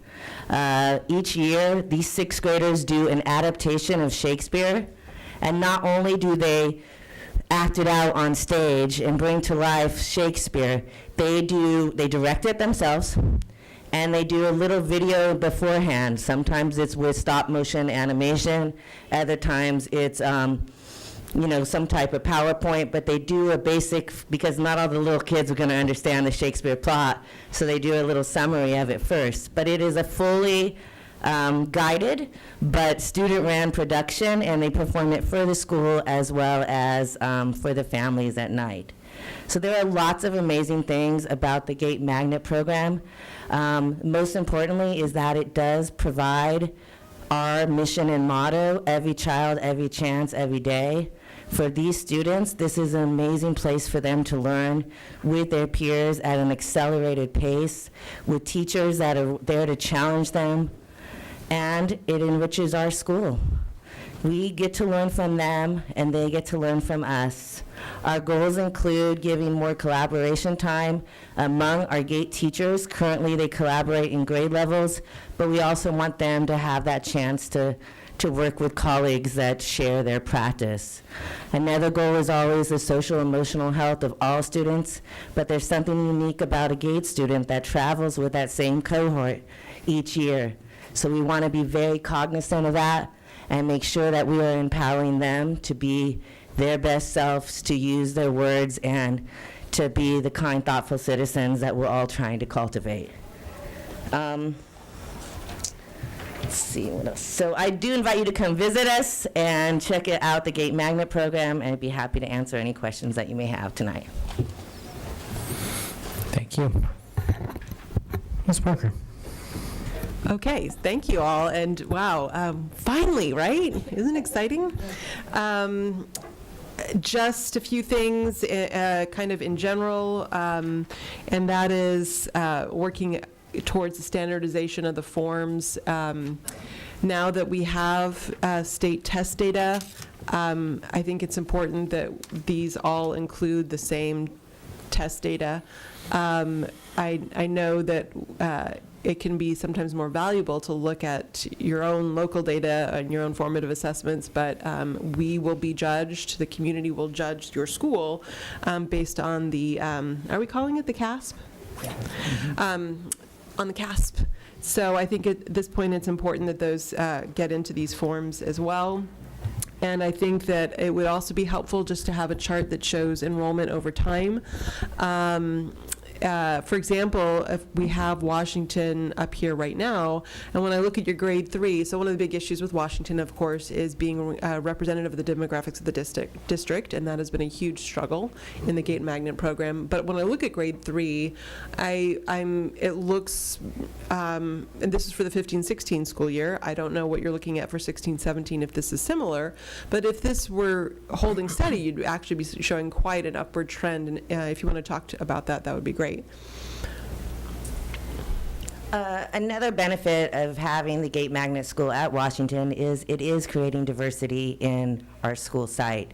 Last year, our third grade GATE class was pretty evenly split, 12-12, as you can see.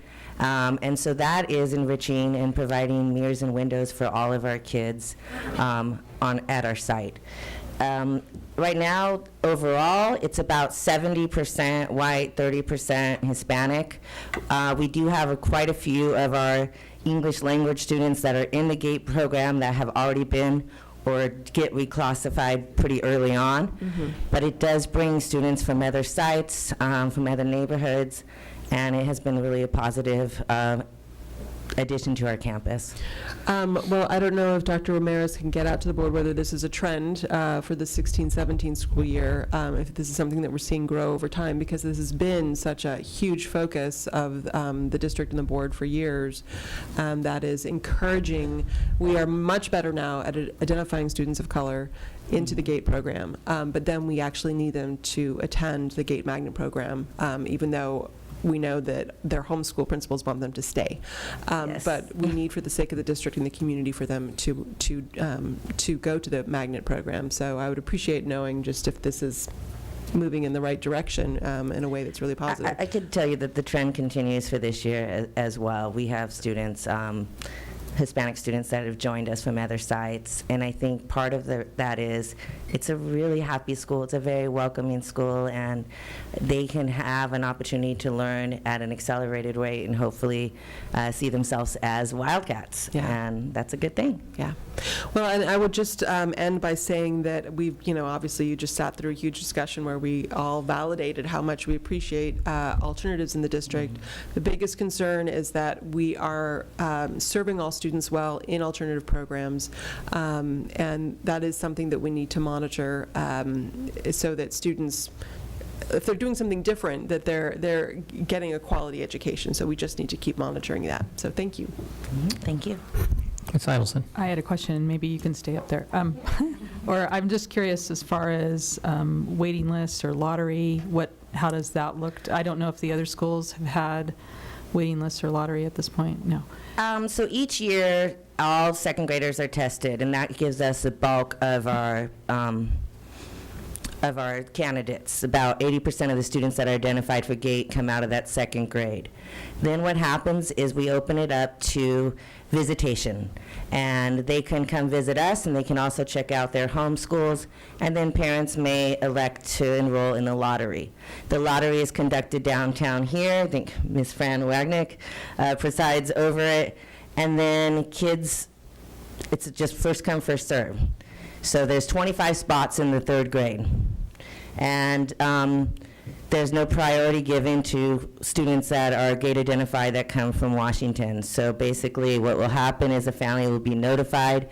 They have a certain timeline to commit, and then it goes to the next kid on the list. For example, we lost a student about 2 weeks ago, and a family that is on the wait list has been notified, and they will let us know at the end of the week if they will be coming. So there is some movement. But we do cap it at 25 for third, and we go up to 33 for fourth, fifth, and sixth, and they're always full. So to end up with such an even male, female, and that we're increasing the Latino group, how is that? Is there any priority given to anybody, or it's just? No, it's all lottery. It's a completely open program to all students in the district, done by lottery.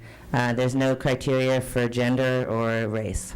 And if I can add just a couple of points, that lottery is conducted here at the district office. It is all the parents who expressed an interest or participate in the lottery are invited to come and attend. Those who cannot, one way or another, are still notified. And it is done in a very transparent way. I think we would just attribute the greater proportionality to experiences that have been very positive, to outreach that has gone out and in their own language. We've something that Ms. Lockridge did mention is that we hold a GATE night at Franklin and another GATE night at Washington as well. So these are important just points to be able to message and outreach appropriately. We hire interpreters for those events to be able to ensure that parents are receiving the information in a language that's most comprehensible to them in order for them to make the best choices for them and their family. And about how many are turned away in the lottery, generally? Well, I actually have the numbers.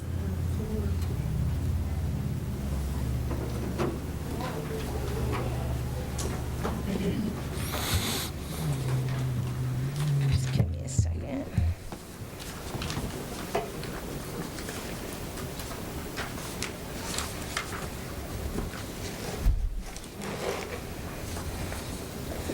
So I believe in the report it stated that there were, find my page. How many? It's page 3. Thank you, Fran.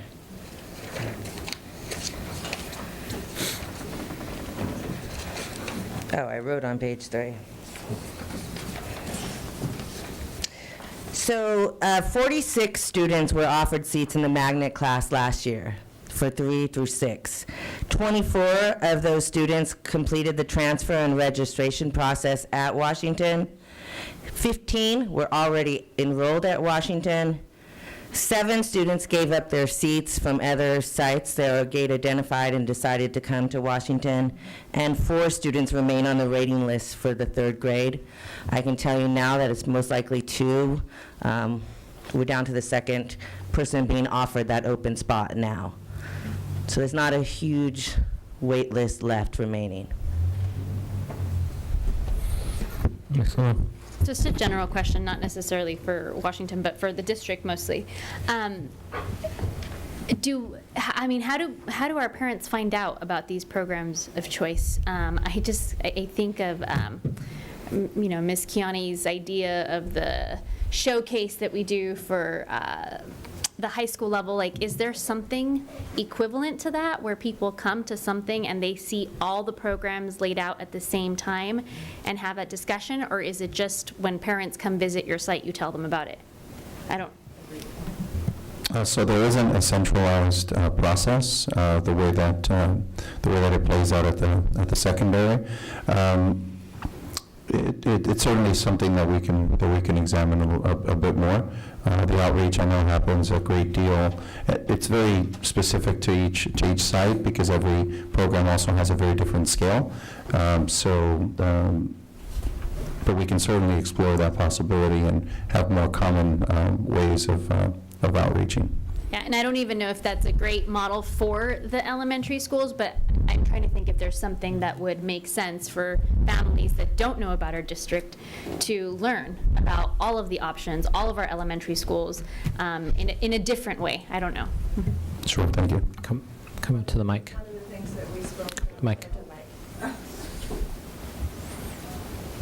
This is one of the things that we spoke about when myself and our IB coordinator met with Dr. Ramirez and Dr. Cash last year, to have some sort of even just documentation for parents to look at here on the district level, just physical documentation of the different programs that we have might be a good starting point. Good to know. I think it's a great suggestion. I think in general, one of the things that I've always thought about beyond just these particular programs is how do we outreach to parents who are not even yet enrolled in our school district K through 12. They may be in preschool right now. And I think that's one of the important pieces that we don't always, parents don't know. I mean, we even heard earlier tonight that parents from OAS, how some of them really took the time to really research all of our programs, what's available in the community, just to do that. Well, those are the active parents. And those are the ones who are going on the website and searching out and looking for it. We really need to find other ways to outreach to even the passive parents who are not necessarily looking, they're not, doing it in the evening into the wee hours, trying to figure out what they're going to do with their children. So I think it's a great suggestion, Ms. Limon. I think that something along those lines would be a starting point. But beyond that, I think, just how do we do that in general? How do we continue to communicate to parents in a way that, engages them early on so that they have sort of a lay of the land of what best meets their child's needs? And I think that would be something to consider for staff. Any other questions, comments, staff? No? Thank you all for taking the time. And now you may go.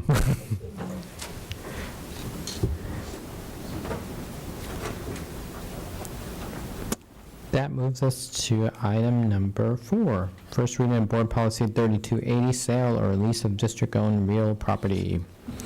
Last item on their agenda. Ms. Jate. Good evening. I'm here to bring to you for your first review of the sale or lease of the district-owned real property. I've got Mr. Hentjonk here also if you have any questions. But we want to, we kept reading this policy over and over, and there was one paragraph that just didn't make any sense. So we have some new language that we'd like to show you. Do you have this other page? Okay, where we'd like to insert it on the top of page 2, and it is A, sale and lease of real property. And what we did is we changed the wording a little bit, and there's typos, but we'll get those worked out. And what we wanted to show you was that when you lease property, we have a 99-year lease. When you lease to own with joint occupancy, you can go up to 66 years. And it was confusing in the board policy as it was stated. So we split it out and we did the sale or lease of real property and mentioned the Ed Code 17455 and that it's 99 years. And then in B, we're going to insert that on the top of page 3. and that will talk about lease with a joint occupancy, which is 66 years. It was just cleaner and clearer that way, for us anyway. And then the other thing, legal suggested that we get rid of all of the use of proceeds because that's all outdated and the ed code's all wrong in there. So with those changes, if we could bring it back as consent next time, or if you have any questions. Ms. Parker? I don't have a problem with it. It just, I know obviously CSBA sometimes just doesn't cover everything. I assume that's what you're looking at, trying to figure out, wait, these things aren't mentioned or they're mentioned incorrectly. As long as we've had legal counsel vet this, I kind of hesitate. I might want it to come back on action just because I can't process it properly. Okay. And so I think action instead of consent. Okay. That's my suggestion. I agree. And yes, it has been vetted Great. through the attorneys. I think a final copy would be really helpful for the board just to Okay, no problem. have one more chance to look at it. All right, thank you. Thank you. And that brings us to the end of our agenda. We have no other items to pull or talk about, so we're at J, coming events. Mr. Matsuoka, do we have anything, or board? I just wanted to remind board, current and future, our two who are sitting out back. I've been sending emails about November 17th. We have a lot to do that day. Your 18 to 20 principals are going to be presenting their school plans. And this is really, we have to do this for our federal program review / program improvement requirements. And we've designed a round robin, so we'll get a process out to you so you can tell us which schools are you interested in having a 15-minute conversation. There's going to be a lot of board members and a lot of cabinet, and it really needs to be a team effort of reviewing and giving feedback to our principals. Blocked out 75 minutes for that part. And then we do want to plan a community reception for the board, for the 3 or 4 of you. And so we're working on that. And by the way, we plan for that to be a really pretty big celebration. There's people that you've interacted with for years. And so hopefully the weather will accommodate us out in the courtyard. So that's a future event. We'll start getting the details of that out to you. Okay? Ms. Simon? Sorry, we're going to future agenda items. Yeah, go ahead. I'm beating you to it. For future agenda items, I know that a few months back, I actually was hoping that perhaps before November, we could talk about communication, specifically translation services. I feel like over a number of years, we've invested a lot. I don't know where we're at. Is there a higher need? We've hired more staff. What does that look like? Where are the continued issues? What's the direction we're going? I know that it's been housed in different kind of models or places or under different people in the district. So I'd just like an update if we could squeeze that into one of the upcoming meetings. Perfect. Anything else? I will make sure that I add this to the list of items that we have, and I would ask the board to look at it one more time and share with Mr. Matsuoka, so that we all are on the same page as the new board transitions as well, and you'll all have access at one point or another, so that we move that forward. Hopefully this will come up before 3 or 4 of us leave. I did ask for an update on one item, that was the Interquest K-9. Yes. And just curious where that stands, and I have got a response back that it'll be reviewed and looked at. Yes, Dr. Drotti and I need to talk with it's our secondary schools. Is it high schools Yes. only? Yeah. I just need to get I need some background from our high school principals about that program, and then we'll get an answer back to the board. Okay. Thank you. Nothing else. We are adjourning. Our next board meeting is Tuesday, October the 25th, 2016, 6:30. Thank you.